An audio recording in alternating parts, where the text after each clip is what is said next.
Merci et bienvenue à tout le monde. Aujourd'hui, c'est notre première conférence de 2023. On a la chance d'avoir Émilie Allard, professeure adjointe à la Faculté des sciences infirmières de l'Université de Montréal et chercheuse régulière au Centre de recherche du CIUS du nord de l'île de Montréal et chercheuse régulière également au sein du RCUSPAL, du RISIC et du CIFI. Alors aujourd'hui, elle va nous entretenir sur réfléchir aux effets, excusez-moi, systématiques de la pandémie, enjeux vécus par les soignants, les gestionnaires et les équipes de recherche. Sans plus tarder, je lui cède la parole. Merci, Émilie. Merci François. Donc, bonjour à tous et à toutes. Je ne répéterai pas le titre de ma conférence d'aujourd'hui, et à la prochaine. Je vais commencer par vous souhaiter mes meilleurs vœux pour l'année 2023. C'est quand même la première conférence, donc conférence de janvier. On n'est même pas à la mi-janvier, donc j'ai encore le droit de souhaiter mes meilleurs vœux à tout le monde. Donc, et comme les dernières années nous l'ont bien prouvé, la santé, c'est ce que je vous souhaite. C'est le primordial. Donc, quand François m'a demandé de faire cette conférence-là, je dirais que je me suis posé bien des questions, à savoir qu'est-ce que j'allais vous présenter, quel angle j'allais utiliser pour vous présenter le tout. Et pour être 100% honnête, j'ai été un peu tannée de présenter certains résultats de recherche que je trouve en ce moment très redondants parce que j'y travaille dans des articles, j'y travaille donc pour des conférences et tout ça. Puis je me disais, mais j'aimerais ça trouver quelque chose un peu différent à présenter qui va me redonner peut-être le goût de me replonger dans ces résultats en nouvelle année 2023. Donc, je me suis mis à réfléchir, puis faire une introspection un petit peu de qu'est-ce que ça avait été que de faire de la recherche pendant la COVID. Et il faut que je remonte à juin 2019, quand je suis devenue professeure à la Faculté des sciences infirmières de l'Université de Montréal. Quand j'ai commencé comme professeur, et ça fait partie de notre emploi que de faire de la recherche, on m'a fortement recommandé d'appliquer sur plusieurs demandes de subventions rapidement pour démarrer un peu ma programmation de recherche, pour aussi recevoir un peu de commentaires par rapport à ces protocoles-là qui ne seraient sûrement pas financés les premières fois. Donc, des fois, ça prend plusieurs allers-retours avec les organismes subventionnaires avant d'avoir une subvention. Donc, je me suis dit, OK, je vais prendre ça au pied de la lettre. J'ai fait une tonne de demandes de subvention à l'automne 2019 et au début de l'hiver 2020, donc en janvier 2020.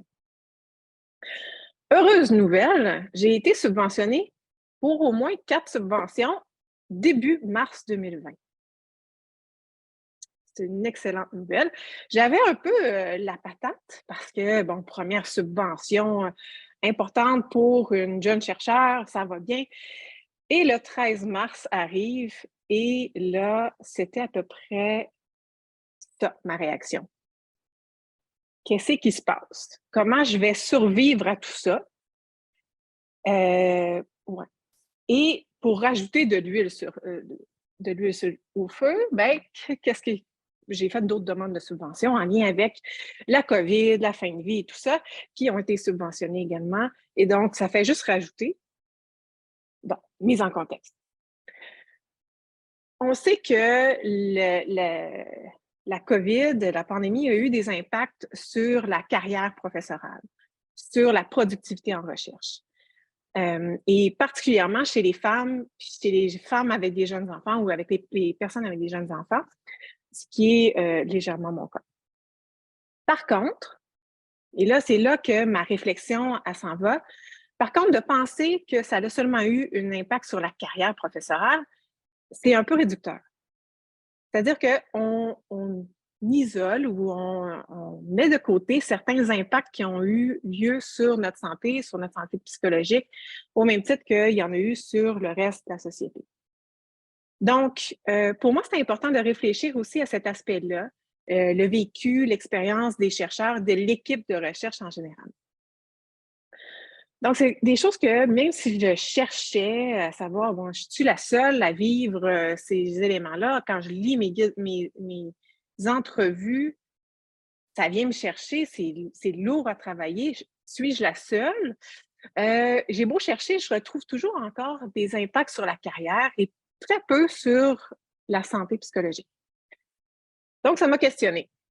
Autre élément d'information à savoir, c'est que moi, je suis une chercheure, je travaille beaucoup en recherche qualitative. Donc, et la réflexivité, c'est un élément très important en recherche qualitative parce que le chercheur, c'est l'instrument de la collecte de données et de l'analyse des données. Et un des outils pour assurer cette réflexivité, c'est le journal de bord. Et moi, je vous dirais, j'adore les journaux. Je pense que j'en ai un quotidien quand j'ouvre mon ordinateur, comment je me sens et tout ça. Donc, c'est peut-être à l'extrême, mais quand même, j'ai un journal de bord pour tous mes projets de recherche. Et je demande à mes étudiantes également d'en tenir un également. Et quand ils travaillent comme auxiliaires dans mes projets, je leur demande aussi de tenir un journal de comment ils se sentent par rapport aux données, par rapport aux choix méthodologiques. Donc, le journal, moi, pour moi, il est utilisé énormément. Et je me suis dit, ben, pourquoi pas, dans le cadre de cette présentation, de cette conférence-là, utiliser les plusieurs journaux et les multitudes de pages de ces journaux pour faire un espèce de retour réflexif sur comment ça s'est vécu, la pandémie, sur divers acteurs et tout ça. Donc, une réflexion un peu systémique. Donc, voilà. L'objectif de la présentation, c'est vraiment de réfléchir, puis là, c'est moi qui parle, mais j'espère que de votre côté, vous pourrez également réfléchir peut-être aux effets que vous avez ressentis pour vous dans vos équipes de recherche, dans vos équipes cliniques, donc aux effets systémiques de la pandémie sur la recherche en soins palliatifs et cliniques.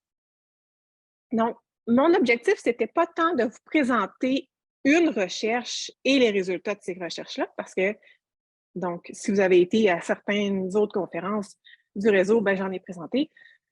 Ça devient redondant. Donc, c'est ça. Mon but, c'est pas de vous présenter comme tel des résultats de recherche, bien que je sais que c'est aussi crunchy, c'est le fun d'en avoir des citations.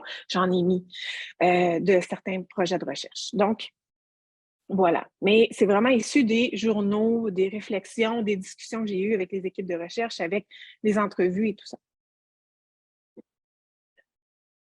Regard systémique, pour moi, c'était important. Puis là, j'ai fait un schéma très simple, trop simple, mais bon, pour poursuivre ma pensée. Quand on réfléchit en approche systémique, c'est de voir les effets de la pandémie, mais pour moi, c'est important de voir les différents systèmes en cause.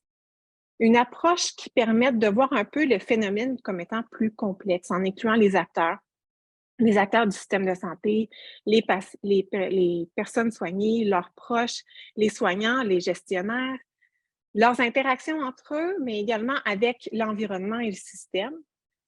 Et ensuite, on a aussi le chercheur, l'équipe de recherche, qui est dans un système autre, souvent, dans un organe de recherche, une université, un réseau, et donc qui a également à rendre compte de la recherche à ces organismes-là et aux organismes subventionnaires, et qui s'inscrivent, tout le monde s'inscrit dans une société, donc qui porte des valeurs, qui vit des choses, qui parle beaucoup en fait, et qui nous fait vivre également qui a une influence sur ce qu'on vit. Et finalement, ben, quand on parle de pandémie, bien qu'au début, on s'attendait à ce que ça soit plus court, ça évolue dans le temps. Donc, il faut que la composante temporelle également soit incluse dans notre lore. Pour guider la réflexion, bien, comme je vous disais, c'est mes journaux de bord dans des projets de recherche. J'ai décidé de me concentrer sur 3 projets de recherche dans lesquels j'ai ouvert mes journaux et les journaux de mes auxiliaires. Et j'ai lu et j'ai essayé de faire du sens de tout ça. Donc, 3 projets. un projet qui a été subventionné donc début mars 2020 par la Chaire Blanchard, qui était un projet multiphase, multiméthode, qui visait à développer et évaluer un projet de formation, une formation pour les gestionnaires de proximité quant aux soins palliatifs et de fin de vie.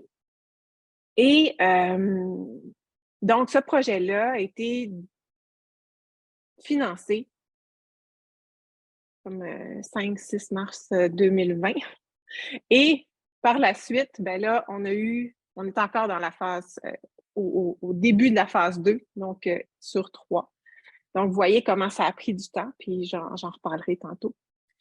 Un projet qui a été financé, donc, par le réseau juste après l'arrivée de la pandémie, parce que ça découle de la pandémie. Un projet sur les transformations organisationnelles et cliniques que je mène avec Isabelle Marcoux comme co-PI et qui est un projet qualitatif qui se fait dans 2 régions du Québec, dans les CHSLD. Et de ce projet financé par le réseau, a amené un projet, en fait, qui a été financé par le ministère de la Santé et des Services sociaux, qui est un projet séquentiel mixte que je mène aussi avec Isabelle, sur les transformations organisationnelles et cliniques. Donc, dans 6 et 6 du Québec. Donc, qui est un projet Quanti et Cali et qui est, on vient de finir notre collecte de données Quanti et on est dans l'analyse et on s'en va vers le Cali dans les prochains mois.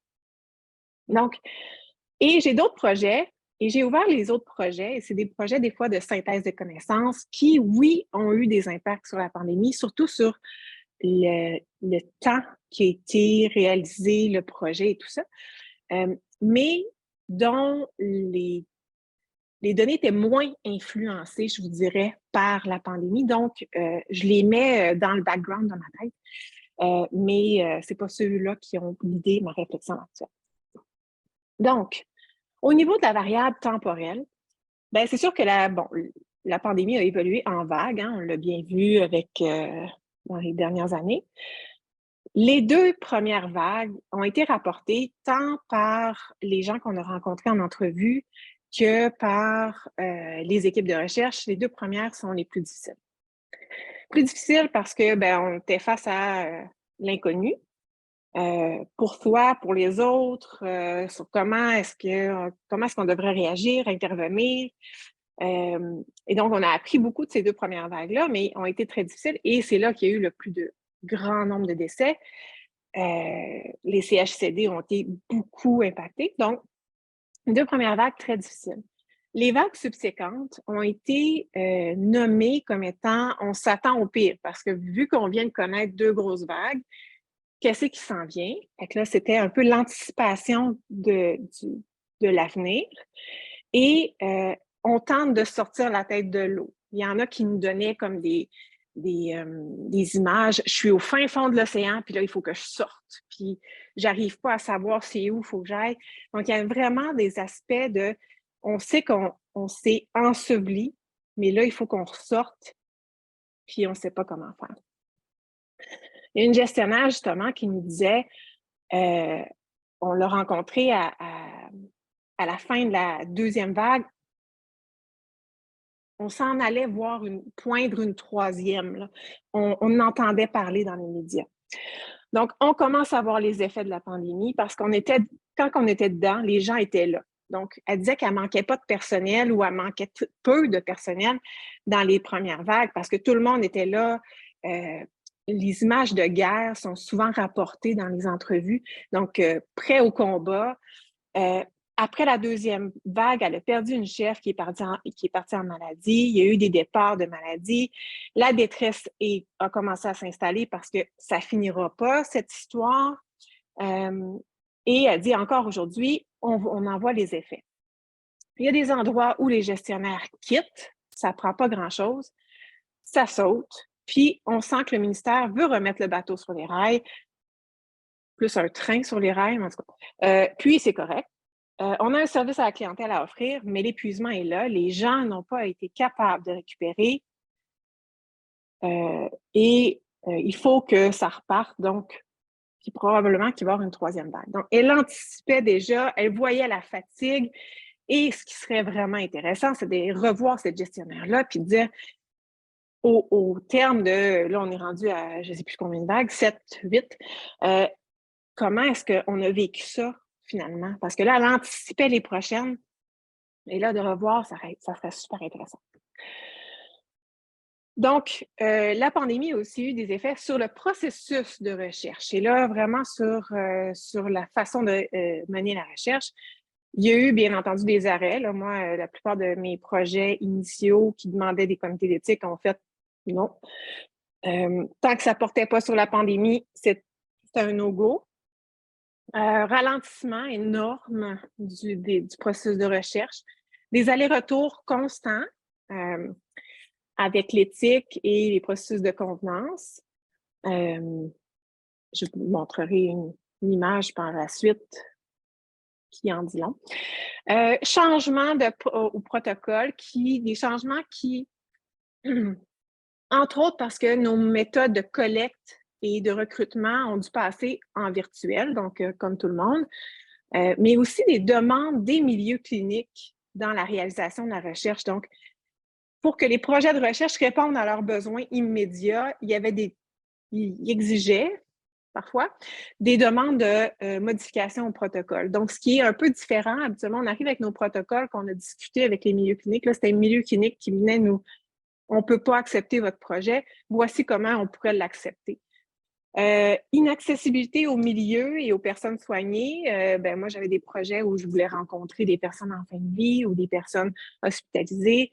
Ça n'a pas eu lieu. J'ai un projet d'ailleurs qui n'a toujours pas commencé en raison de ça. On ne l'autorise toujours pas. Donc, il y a une certaine... Bon, c'est ça. On ne pouvait plus mettre les pieds dans les milieux cliniques.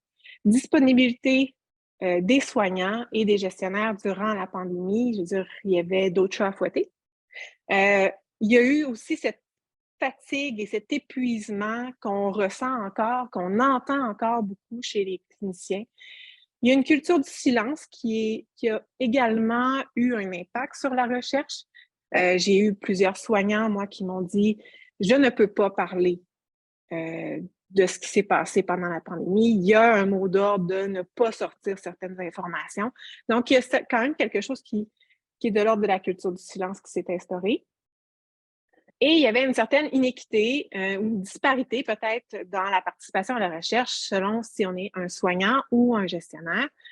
Par exemple, les gestionnaires pouvaient réaliser la participation à la recherche dans leur bureau, porte fermée, sur leurs heures de travail, tandis que les soignants, soit ne voulaient pas, parce qu'ils voulaient être chez eux, voulaient être libres de parler, justement, ou, et même si on s'était assuré à l'avance qu'ils puissent le faire, s'ils le voulaient, sur leurs heures de travail pour avoir la rémunération, parfois, leur gestionnaire ne leur permettait pas de le faire, d'avoir ce temps pour participer à la recherche. Donc, et finalement, il y a la stabilité de l'équipe de recherche. Énormément de difficultés à embaucher du personnel de recherche. Je ne suis pas la seule, je suis certaine. Le personnel de recherche, souvent, c'est des étudiants parce qu'on veut participer à la formation de la relève en recherche. Et donc, on va utiliser nos étudiants. Et moi, en sciences infirmières, mes étudiantes sont infirmières. J'étais en train de combattre le système de santé. J'aimerais bien les embaucher au salaire de recherche moindre que le salaire qu'ils faisaient dans leur milieu clinique. Disons que ce n'était pas comparable. Mais il y a aussi un grand besoin, un devoir d'aller dans les milieux cliniques pour eux, de participer activement à la réponse à la pandémie. Et donc, peu de personnes pour travailler, une excessivement anxiété et de fatigue. Et veut pas, s'ils sont étudiants à l'université, ils ont à concilier travail, études et vie personnelle, vie familiale. Donc, c'était beaucoup. qui fait en sorte que là, j'ai repris en fait l'image des vagues de l'INSPQ pour cette composante temporelle. Et là, dans les flèches bleues, plus foncées, c'est les moments où on est allé au comité d'éthique pour mes 3 projets que je vous ai présentés précédemment. Et je suis certaine qu'il me manque des flèches. Ma collègue Isabelle Marcoux pourrait rire parce que probablement qu'il y a plein de flèches. On ne verrait plus de plan. Je pense qu'on est allé au comité d'éthique tellement de fois. Processus de convenance, mon Dieu. Donc, et les flèches vertes, c'est des fois où j'ai dû former la relève sur mes projets de recherche. Et parfois, dans certains projets, j'avais 4 à 5 personnes qui ont travaillé sur ce projet-là, et donc à reformer constamment. C'est pourquoi je voulais le présenter, c'est parce que ça a un impact sur le processus de recherche, ça a un impact aussi financier et de temps. Parce que, veut pas, de former la relève, on va leur faire des modules de préparation. Par exemple, moi, je leur fais faire le module sur l'éthique du FRQ. Donc, il faut qu'ils prennent du temps. Donc, ils sont payés pour faire ça. Ils vont prendre du temps pour comprendre le protocole, comprendre où est-ce qu'on s'en va. Tout ça, on paye les gens quand même. Et de les former constamment, ben, ça vient gruger sur le montant d'argent qu'on avait pour la subvention. Plus que ça, c'est aussi du temps qu'on a à chercher ces personnes et à les former parce qu'on va faire une entrevue avec eux, leur montrer le processus, l'analyser. Donc, il y a tout ça à tenir en ligne de compte. Les effets chez les personnes soignées et leurs proches. Bien qu'on n'a pas rencontré les personnes soignées dans nos et les familles et tout ça dans nos projets actuellement, par l'intermédiaire des soignants, des gestionnaires, on a pu avoir une espèce d'écho des effets que ça pouvait avoir sur ces personnes-là. Bien entendu, un grand isolement. Et pas juste un isolement en fin de vie, mais un isolement parce que quand on fait de la recherche en CHSLD, les gens disent ben la mission du CHSLD, c'est d'accompagner la vie jusqu'à la fin. Mais il y a la vie. Puis la vie, elle est là. Mais en isolant les personnes dans leur chambre et tout ça, ben, ce qu'on a coupé, c'est la vie. Donc, et bien qu'on faisait des efforts pour remettre des activités, bien que différentes, ça a été coupé. Isolement avec l'absence des proches pendant un certain bout de la pandémie. Une fin de vie qui a été jugée également inhumaine. Ça a été rapporté énormément par les gestionnaires, par les soignants qu'on a rencontrés. Et plusieurs ont parlé de l'augmentation du fardeau des personnes proches aidantes qui devaient soutenir les personnes malades plus longtemps à domicile pour éviter leur hospitalisation, soit en milieu hospitalier, soit en CHSLD, donc qui les gardaient vraiment longtemps. Parlant de ce qui se faisait, parce que la plupart des soignants nous disaient avant, donc avant la pandémie, il y avait de la musique. Tu sais, les soins de fin de vie, c'est quoi? C'est de la musique, c'est du réconfort, c'est des petits plats chauds différents, c'est un massage, c'est un bain. Donc, il nous parlait de tout ce qu'il faisait, puis il disait, ben là, maintenant, il n'y en a pas. Donc, la citation que vous voyez là, c'est justement une soignante qui disait « Ils mouraient tout simplement, c'est cru à dire, mais ils mouraient, sans avoir vu leur famille. » Puis, quand ils étaient en zone chaude, on ne pouvait même pas les voir de la fenêtre. C'est un milieu qui était fermé. On allait soit tenir la main pendant 15 secondes, qu'on avait peut-être pour tenir la main. Puis, il fallait s'habiller des pieds à la tête. C'était ardu. Donc, et j'ai pris attention de bien vous montrer, en fait, des fois, on enlève justement ces tremblements de la voix. On ne le mettra pas, des fois, quand on fait des conférences. Là, j'ai vraiment mis pour faire écho avec, justement, ce qu'on avait noté dans nos journaux de bord, ce qu'on avait noté comme étant des éléments de contexte également. Et lorsqu'ils pleuraient, souvent, on avait besoin de leur dire, ben, vous pouvez prendre 5 minutes. Des entrevues où on a justement laissé plus de temps, que les gens s'excusaient parce qu'ils n'étaient pas capables. Je ne veux pas rentrer là tout de suite, il faut que je t'explique. Et on a eu énormément là-dedans pour mettre du contexte, pour expliquer cette douleur-là que les gens ressentaient. D'autres citations la citation de gauche montre que l'environnement également dans lequel étaient plongées les personnes influençait en fait l'expérience de la fin de vie, amenait un caractère quand même déshumanisant de cette fin de vie-là pendant la pandémie. Un gestionnaire justement qui parlait, qui disait « c'est désolant ». Quand tu regardais la salle à manger, parfois dans les milieux de vie, comme les CHSLD, il y a des salles à manger où tout le monde se rencontre. Parfois, il va y avoir un salon de coiffure, il va y avoir des salles de bain plus grandes. Tout ça était condamné souvent pour mettre des boîtes de masques, de gants et tout ça. Et les salles à manger étaient condamnées pour créer une zone chaude, donc une espèce de soins intensifs COVID. Donc, c'est désolant, quand tu regardais la salle à manger, c'était des 2x4 bloqués avec des plastiques pour faire des petits murs dans la salle à manger. Disons que c'était pas le meilleur endroit rêvé pour avoir une fin de vie. C'est là que c'était un peu plus difficile parce que nécessairement, les patients étaient tous confinés dans la salle à manger. Puis la seule chose qui les différenciait du voisin d'à côté, c'était un panneau avec leur nom dessus. Il n'y avait pas d'intimité. Donc, ce genre de citation, de commentaires-là vient montrer un peu l'expérience que pouvaient avoir les personnes en fin de vie en CHSLD. Dans le projet de formation des gestionnaires, justement, il y avait des soignants, il y avait des gestionnaires qui nous parlaient de, justement, les gens arrivent trop tard. Il y a des patients qui arrivent trop tard, plus tard qu'avant, avant la pandémie. Ils arrivent et ils meurent. Donc là, maintenant, ils arrivaient, puis c'était une question souvent de jours, parfois d'heures avant qu'ils décèdent. Ils arrivent quand les familles ne sont plus capables. Ils sont arrivés au bout du rouleau. Ça, c'est en raison de la pandémie, parce qu'ils ne veulent pas les hospitaliser. Pardon.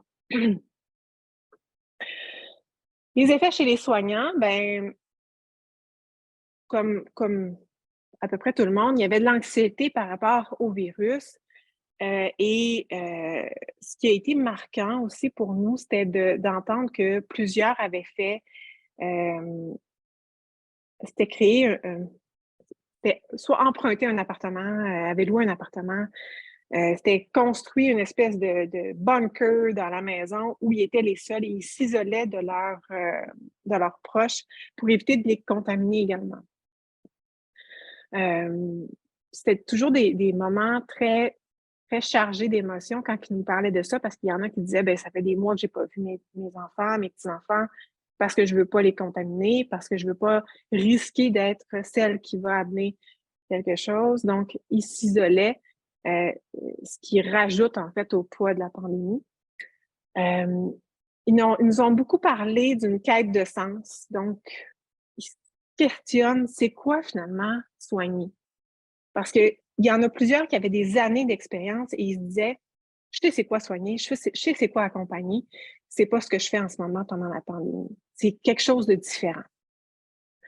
La citation de droite fait écho à cet effet-là que plusieurs soignants disaient jouer à la police. Ils nous le disaient vraiment, même pas de guillemets, en fait, c'était vraiment je joue à la police parce que maintenant, au lieu d'accompagner les familles qui viennent d'avoir un appel, dire votre proche est en fin de vie, vous pouvez venir le voir, au lieu de leur expliquer puis de les accompagner puis de voir accompagner leur souffrance dans cette annonce-là, ils devaient s'assurer que les gens respectent la mise en place des équipements de protection individuelle et ils les arrêtaient. Là, vous êtes combien dans la salle? Donc, plutôt que de s'aventurer puis de les accompagner au niveau émotionnel. Ce qui fait en sorte qu'ils ont vécu, les soignants, beaucoup de sentiments de culpabilité envers les personnes soignées puis leurs proches, sentant qu'ils ne pouvaient pas donner tout ce qu'il y avait à donner comme soin pour la fin de vie, pour l'accompagnement du deuil initial également. Des décès multiples ou des décès dits précipités, il y en a eu beaucoup. Dans le projet de formation des gestionnaires, justement, il y en a qui nous ont parlé attendez. Il y en a qui nous ont parlé de c'est quoi les changements qui sont observés dans les pratiques au niveau de la gestion. Et les gestionnaires, comme les soignants, font la distinction entre les unités de soins palliatifs, à visée de soins palliatifs, et les unités dites régulières dans le vécu du décès, puis de ces décès multiples-là. Il y a un gestionnaire qui nous disait, avec tous les décès multiples qu'il y a eu liés au COVID dans les CHSLD, les équipes en CHSLD n'étaient pas préparées à avoir 5, 10, 15 décès par mois. Puis ce gestionnaire-là travaille en soins palliatifs et il disait, moi, en soins palliatifs, 25 décès par mois, il n'y a aucune surprise. Mais pour une autre mission, ben, ils ne sont pas préparés à ça. À l'inverse, on est allé voir les soignants dans son unité, puis eux, ils nous disaient, oui, c'est vrai, on est habitué de travailler avec des décès, d'accompagner les décès. Par contre, la COVID, la pandémie, nous a limités dans cet accompagnement-là. Et donc, ça, c'est encore plus souffrant que d'avoir à vivre des décès à répétition. C'est le fait qu'on doit vivre des décès à répétition sans avoir pu accompagner correctement les gens. Et c'est ça qui venait les chercher. Et finalement, ben, il y a l'aspect de jugement social qui était porté par les soignants. Rappelez-vous, à un moment donné, le gouvernement, dans ses discours, disait ben, ça nous prend des bras en CHSLD. De se faire, ce que les soignants nous disaient, c'est de se faire réduire à juste des bras. Ça les a beaucoup atteints parce qu'ils se donnaient énormément dans cette réponse-là à la pandémie, dans essayer de soigner du mieux qu'ils pouvaient. Donc, se faire juste des bras, ils n'aimaient pas ça. Ça venait vraiment les atteindre. Et aussi, jugement social, c'est-à-dire que par exemple, on avait des infirmières qui nous disaient moi, je ne peux plus aller dans les commerces, donc dans ma ville, parce que quand on me voit arriver dans le commerce, soit les gens lui disaient « Va-t'en, tu es porteur du virus, tu travailles dans les milieux de soins, on ne veut pas te voir ici ». Donc, elle se faisait juger. Il y en a qui se faisaient juger parce que justement, ils avaient travaillé dans un CHSLD où il y avait eu énormément de discours médiatiques, beaucoup de décès, c'était médiatisé beaucoup. Et les gens disaient ben, « C'est à cause de toi que les gens sont morts ». Donc, et là, ça les rend, ça vient les chercher énormément. Cette citation-là montre que le manque de personnel puis la gravité de la situation amène les soignants à devoir faire des choix, à savoir qui ils doivent aller voir. Par exemple, elle nous dit, ben, à un moment donné, il faut qu'on se pose la question, on va-tu voir celui qui a faim ou qui a soif ou celui qui est tombé par terre?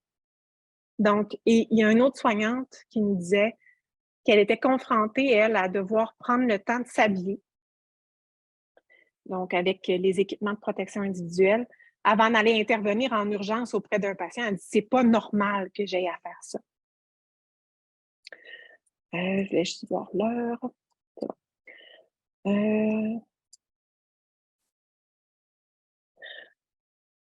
Chez les gestionnaires, ben, les gestionnaires nous ont dit être pris entre l'arbre et l'écorce.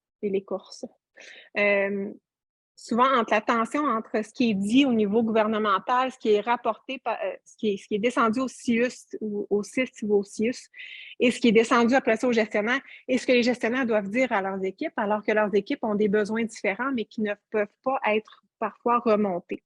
Donc, ils étaient pris là-dedans. À savoir aussi que plusieurs gestionnaires de proximité sont des infirmières de formation. Et donc, plusieurs nous ont dit, ben moi, je fais mon chiffre comme gestionnaire de jour, je fais mon chiffre comme infirmière de soir ou de nuit. Donc, qui venaient aider les équipes. Et donc, ça augmentait leur fatigue, leur épuisement, leur niveau de détresse. Beaucoup de sentiments de culpabilité envers les soignants et les familles qui ne pouvaient pas... les gens sentaient qu'ils ne pouvaient pas soutenir correctement. Et un sentiment de culpabilité, on a un gestionnaire qui nous disait, fait que c'est comme si on était les premiers à ne pas réussir à protéger nos patients. Fait que ça a été comme un échec. Ils l'ont pris de manière personnelle que la COVID est rentrée dans leur CHSLD, dans leur unité. Donc, à chaque fois, c'était quelque chose comme ça. À droite, la citation montre que ce qu'ils voulaient, puis là, l'espèce de sentiment d'être dans un camp de guerre, là, c'était vraiment fort. Il disait, il faut que je sois forte, faut pas que je montre que je suis faible ou que ça m'atteint la situation parce qu'il faut que je montre à mon équipe à quel point je suis en contrôle. Donc, c'est vraiment quelque chose qui était nommé énormément par les gestionnaires. La citation de gauche, c'est un gestionnaire qui se sent coupable de ne pas pouvoir épauler adéquatement ses employés. Donc, ce qu'il faisait, en fait, de manière quotidienne auparavant, avant la COVID, d'aller voir ses employés, de s'assurer que tout le monde allait bien, là, il ne pouvait pas, il n'y avait pas le temps, il n'y avait pas l'espace mental non plus de pouvoir prendre ce temps-là pour les accompagner, pour en prendre davantage. À droite, c'est le manque de formation, justement, des gestionnaires quant à la façon de bien soutenir leurs équipes. Il y a un grand sentiment d'impuissance. Et ce qui a été montré, c'est que, justement, il y a des gestionnaires qui n'étaient pas habitués dans leurs unités, par exemple en chirurgie, d'être confrontés au décès de patients. Mais la COVID, avec tous les changements qui ont été vécus et tout ça, a mis l'accent, a mis en valeur, en fait, que les décès arrivent, peu importe les unités, peu importe les milieux, et comment est-ce qu'eux doivent agir là-dedans. Ce qui fait juste, en fait, prouver que notre projet sur la formation des gestionnaires devrait répondre à un certain besoin. Finalement, il y a les effets sur les équipes de recherche. Donc, on vit nous-mêmes le contexte pandémique. On était dedans à 110 %. Isolement social, conciliation travail-famille. On perd nous-mêmes, on vit des deuils, en fait, dans cette période-là, des deuils personnels, des deuils professionnels. Donc, on était dans ce contexte-là également. Et lorsqu'on fait la recherche beaucoup qualitative, mais ce qu'on fait, c'est qu'on recueille justement la détresse ou les vulnérabilités des autres qui se confrontent à nos propres vulnérabilités à nous.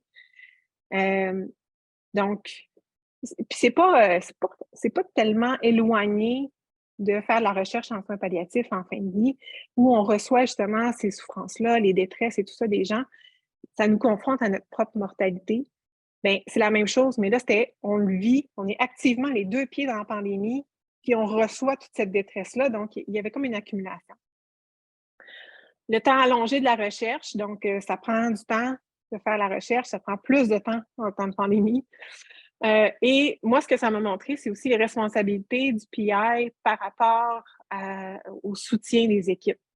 Puis au soutien de l'équipe en entier, sans oublier nos auxiliaires, puis les transcripteurs des entrevues. J'ai retrouvé dans un de mes journaux de bord à moi ce que j'avais écrit. Je disais, c'est lourd émotionnellement, c'est lourd pour moi. Ce que les soignants vivent, c'est pas humain. Là, je vous ai épargné certaines sections de ce que j'avais écrit, mais en gros, je me disais, thank God que je suis plus sur les milieux, je ne sais pas comment j'aurais vécu ça. Prépare-t-on assez nos étudiants à faire face à cette détresse-là? Mes étudiants au niveau des cycles supérieurs, mes étudiants au niveau du baccalauréat, est-ce que je les prépare suffisamment à cette éventualité-là? Je me pose des questions sur ces aspects-là. La gestionnaire dans l'entrevue a tellement pleuré à distance, comment est-ce qu'on fait pour bien la soutenir? Donc, et là, l'enjeu de faire des entrevues à distance, d'être confronté à cette détresse-là, à ce besoin je trouvais qu'il me manquait, en fait, il me manquait quelque chose dans mon intervention qu'habituellement, je suis capable d'aller chercher. Et c'est la présence physique, en fait, que je trouvais qu'il manquait. Puis un peu plus loin, je disais que ma transcriptrice me demande plus de temps pour effectuer son travail. Elle m'avait appelé, elle dit « Ah, les enfants sont encore sortis de l'école. J'ai de la difficulté à me plonger longtemps dans l'écoute de l'entrevue parce que ça vient me chercher. » qu'est-ce que tu veux que je te dise? Prends plus de temps. Tu sais, il y a beaucoup de ces choses-là qui se sont passées. Il me reste 2 petites diapos. En fait, ce que ça m'amène à me poser comme question, c'est quand on fait de la recherche, souvent les comités d'éthique vont nous demander justement qu'est-ce qu'on met en place pour s'assurer de protéger les personnes vulnérables. Souvent, ça va être les personnes soignées, les proches, les soignants qu'on rencontre. Et on va faire en sorte qu'on va développer des protocoles de détresse, on va développer des listes de ressources que les gens peuvent contacter au besoin. Et je ne m'étais pas posé, je pense que c'est ma grande révélation, c'est que je ne m'étais pas posé cette question-là par rapport à la protection des équipes de recherche. Donc, et ça m'a vraiment frappée pendant la pandémie, c'est ça. Je me dis, ben, on met en place des stratégies, des choses pour s'assurer que nos participants vont bien. Qu'est-ce qu'on fait pour s'assurer que nous, on va bien puis notre équipe va bien? Et ben, je fais peut-être recherche de la littérature, c'est très pertinent pour cette présentation-là. Puis en fait, je ne suis pas la seule à arriver avec cette même conclusion-là. Il y en a, Howard et Hammond, qui ont dit justement qu'il faut reconnaître puis il faut adresser les risques potentiels pour les chercheurs qui font de la recherche dans les sujets un peu plus sensibles parce qu'ils sont à risque de réaction émotionnelle résultant de leur engagement dans la recherche. Et parmi les stratégies pour s'assurer à mettre en place, puis du moins c'est ce que je vais faire automatiquement, puis tous, là, parce que j'en fais quelques-uns, mais pas toutes. Automatiquement, quand je vais faire de la recherche maintenant, il y a Woods qui suggère de faire un SWOT ou un FOM, peut-être force, faiblesse, opportunité, menace.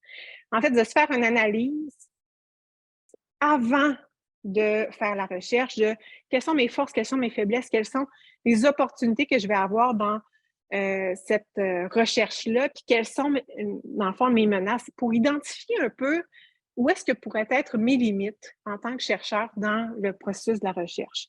Et ils les invitent aussi de faire ça pour l'ensemble de l'équipe qui va travailler auprès des données. Ça, c'est en amont. Donc, en amont de la recherche. Pendant la recherche, bien, il y a tout le debriefing, créer des espaces de parole dans l'équipe. Ça, c'est quelque chose que, habituellement, je fais le plus possible. Je me rappelle des premières entrevues que Marion, mon auxiliaire avec qui je travaillais, a fait dans le temps de début, notre projet sur la COVID, projet qualitatif. Mes premières entrevues, elle m'appelait, je disais « appelle-moi après ». Donc, elle m'appelait, puis elle me disait comment c'était passé, comment elle ressentait, puis tout ça. C'était comme un debriefing sur le tas. Debriefing, quand on fait de l'analyse aussi, c'est important de pouvoir se parler. L'importance également du journal de bord. Un bon mentorat. Donc, j'ai la chance dans mes projets de recherche d'être avec des chercheurs d'expérience. Donc, ce qui aide, et j'ai un bon mentor à ma faculté, mais d'avoir un mentorat particulièrement pour les jeunes chercheurs, je pense que c'est important. Avoir des ressources, pas avoir peur de les consulter. Déléguer, hein? Quelque chose qui est important à apprendre à faire. Et finalement, je trouvais ça intéressant, mais il y a plusieurs articles qui parlent de pas avoir peur aussi de revoir nos objectifs, nos échéanciers de recherche. Pour ne pas justement se mettre le dos, être face au mur, puis se dire, j'ai pas le choix. J'ai pas le choix d'aller faire mes 20 entrevues. Il y en a qui disaient, des fois, il faut peser le pour et le contre. Puis, est-ce qu'on s'arrête à 14 entrevues sur 20? Peut-être. Si c'est pour la santé psychologique de notre équipe. Finalement, en guise de conclusion, je me disais, ce qu'il faut aussi s'assurer, c'est que c'est pas parce que la pandémie est moins à son apex qu'il ne faut pas tenir compte des effets à long terme de cette pandémie-là, tant sur les scientifiques que sur les cliniciens, que sur les gestionnaires, faut visibiliser, en fait, ces enjeux-là, les effets que ça va avoir sur le long terme, sur la fatigue, sur l'épuisement qu'on entend, qu'on voit actuellement dans les milieux, bien, ça s'en ira pas du jour au lendemain. Puis reconnaître aussi les effets de la recherche sur les équipes, c'est vraiment quelque chose que, pour moi, qui est important qu'on puisse discuter plus ouvertement, je pense, dans le monde de la recherche. Reconnaître le poids psychologique et émotionnel de certaines thématiques de recherche. Dans un réseau sur les soins palliatifs, la fin de vie, on reconnaît bien le besoin de soutien des équipes, mettre en place des choses peut-être dans nos réseaux, dans nos milieux pour s'assurer justement de ce mentorat, de cet espace de parole-là qui devrait avoir lieu. Reconnaître la responsabilité des PI, tant pour la réalisation de la recherche, que ce soit dans les temps, dans le montage financier qu'on a besoin de faire. Donc, on est imputable de tout ça, mais ça ne devrait jamais être au profit de la santé des membres de l'équipe, de nos auxiliaires de recherche, de nos transcripteurs. Donc, faut pas rentrer dans cet enjeu-là. Puis, ben, l'importance de prendre soin de soi en tant que chercheur et chercheuse, ben, je pense que c'est un aspect qu'on a tendance à le dire ouvertement pour les autres et peut-être moins le prendre pour soi-même, mais je pense que c'est important qu'on puisse en parler ouvertement.